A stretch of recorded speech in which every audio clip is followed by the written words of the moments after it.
Secure Act 2.0 changes to RMDs. All right, so we're going to go over a litany of different Secure Act things. It's actually a pretty big deal, man. I spent all morning looking at Secure Act and looking up some research and just following various IRS rules and regulations and whatnot. A lot more going on in this than I would have thought, actually. So we're going to divide this up into a bunch of different videos, hopefully keep them 5 minutes or so. I think there's good opportunity here. Now, look, I don't like the boondoggle, the $1.7 trillion stupid package they did. The whole thing just look.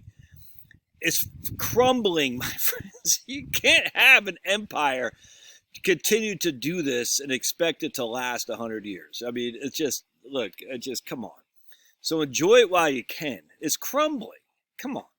It doesn't mean it's time to panic and jump off buildings, but you can't. There is no money. It's not there.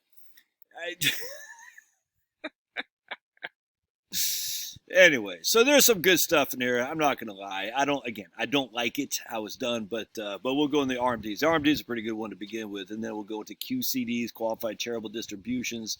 We're going to go into 72Ts. We're going to go to the big one that my man Chris Barfield talked about, which for federal LEOs. A lot of good stuff in here. Don't forget to subscribe to my locals channel. We do a live stream every 4 p.m. Friday on locals only. Locals only. We're surfing, dudes. And then my email list on the doobly-doo down below is the first 2 links there. Don't forget to come on board on Wednesday at noon. Next Wednesday, I'm going to interview David Blanchett, who used to be head of Morningstar Research, and now he's with PGIM. I think that's Prudential, I think.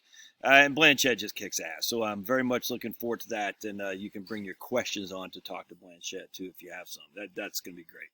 All right, so let's go to my man Jeff Levine over at Kitsis. Here he is right there, Jeff Levine. I've been following him for muchos años, and Secure Act 2.0. All right, and the 529 of Roth, I forgot about that. We'll get in that a little bit. It's not nearly as good as you think. It's good, but not nearly what you think. But we'll dive into that. All right, so the first thing we want to talk, and I'll put the link for this article in the doobly-doo too. So the first thing we want to talk about RMDs. All right, so basically we're going to cut to the chase. If you were born if your full retirement age is 67, that means you were born in 1960 or later. I was born in 1970, so my full retirement age is 67. Again, if you were born in 1960 or beyond, or later, I should say, your RMDs are now 75 years old. 75 years old. All right.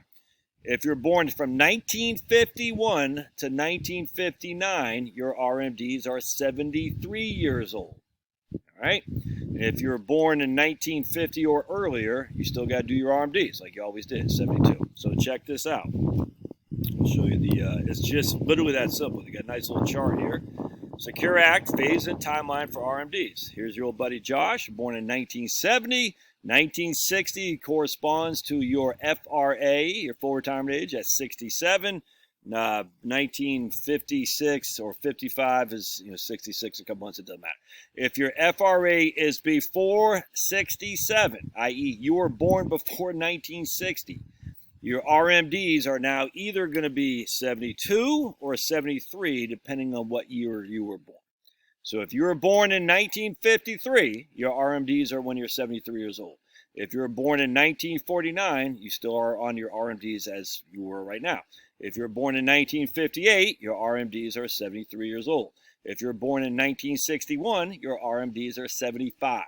All right, so that's good. That's good stuff. We'll take that. So, again, if I had to begin my RMDs this year, do I still need to? The answer is yes, 100%.